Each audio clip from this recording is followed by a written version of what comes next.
Today I'm riding the Class 385, an EMU infamous for running services between some of Scotland's largest cities. But there's a hidden danger to these trains that not many people know about, so without further ado, let's get into it. My journey begins in Stirling, a city situated in central Scotland. It originally opened in 1848, or in other words, over 176 years ago, which means services from the station have been running several decades before light bulbs were invented. In the present day, this station sees many services, including ones to Edinburgh, Dundee, Glasgow Queen Street, Aberdeen, Inverness, and many more.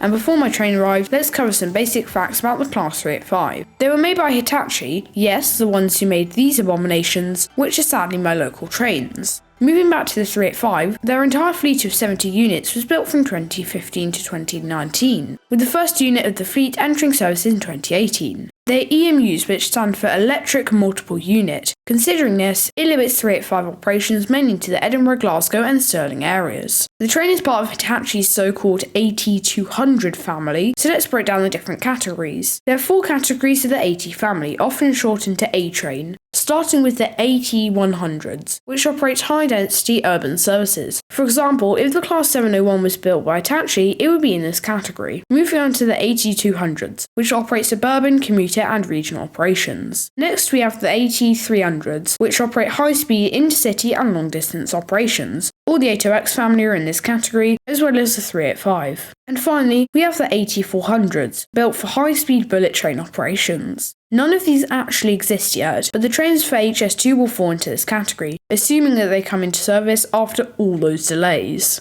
Anyways, enough waffling for me. The 385 is now pulling in on platform 3.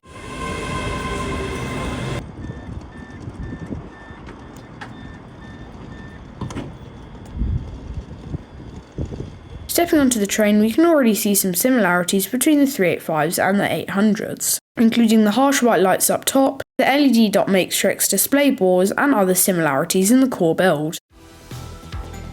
On this journey we'll be stopping at Larbert, Carmillon, Falkirk Grameston,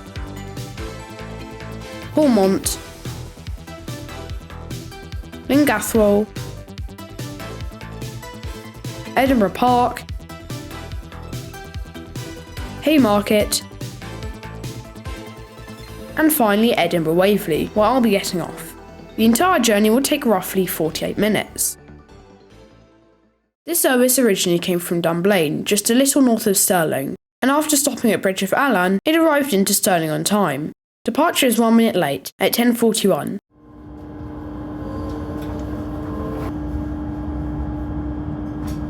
The next station is Larbert. We can also see, quote, ironing board seats, which is what the train enthusiast community likes to call uncomfortable seats that look like ironing boards.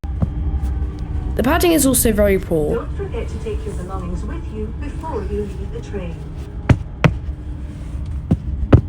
And the ergonomic design of these seats, though that's not a surprise considering how thin they are. The handles are a nice touch, however they are a very bright fluorescent lime, which isn't exactly a good colour scheme with the ScotRail blue. However, with the power of editing, we can try a few other colours for these. Yeah, that one works well. The seats have ScotRail colours on them with patterns of X's, which is similar to the, in my opinion, very good outside livery. The seats also come with tray tables for airline style and full tables for open 4-seater layouts.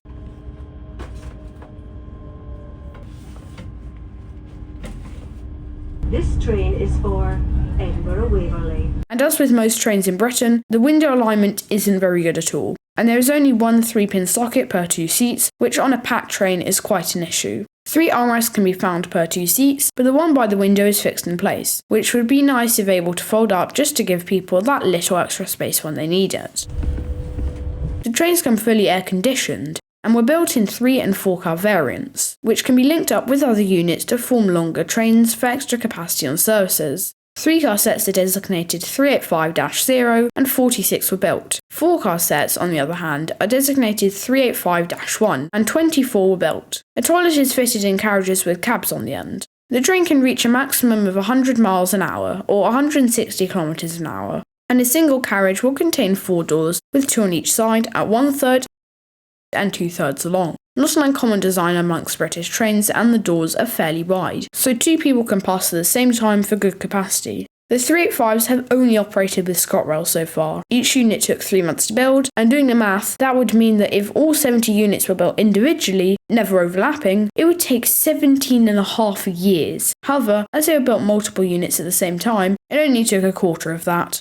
But there's a much bigger issue with these trains than just the seats, one that's a serious safety hazard. Notice how the driver's window and the entire front slides off from the gangway to the train side? Well, the window's slanted design was causing drivers to experience ghost signals, and I'm pretty sure you can see how this could be bad. Not knowing where exactly a real or fake signal is could lead drivers to misinterpret their surroundings and follow the guides of signals that never existed, and were just clones of others due to the window's glass reflections. It first started to crop up back in 2018, 8 years ago, and the story was even covered by BBC News. Drivers said that they would see up to 3 signals when in reality only 1 existed. And while the Train Drivers Union said that they would refuse to drive 385s, it seemed like that never came to anything, as the trains are fully in service now, still with the problem not fixed. Or is it?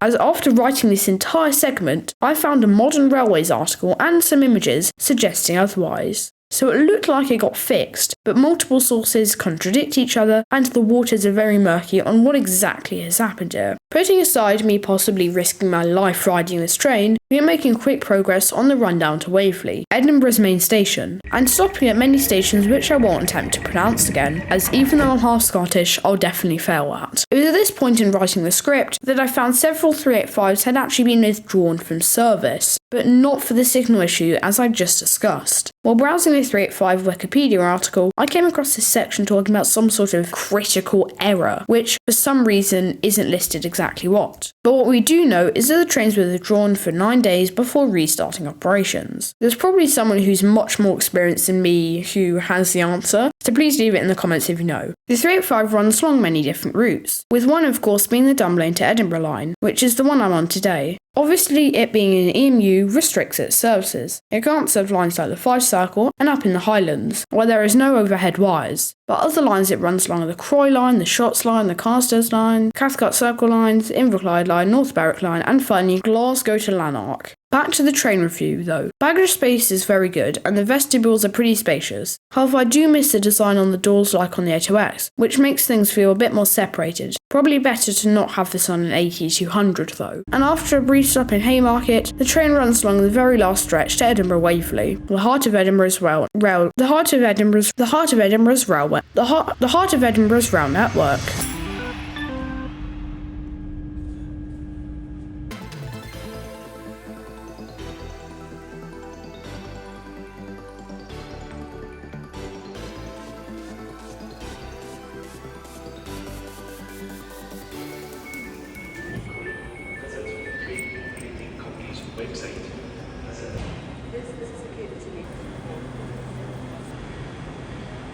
The station naturally comes equipped with many amenities and food outlets for so many passengers.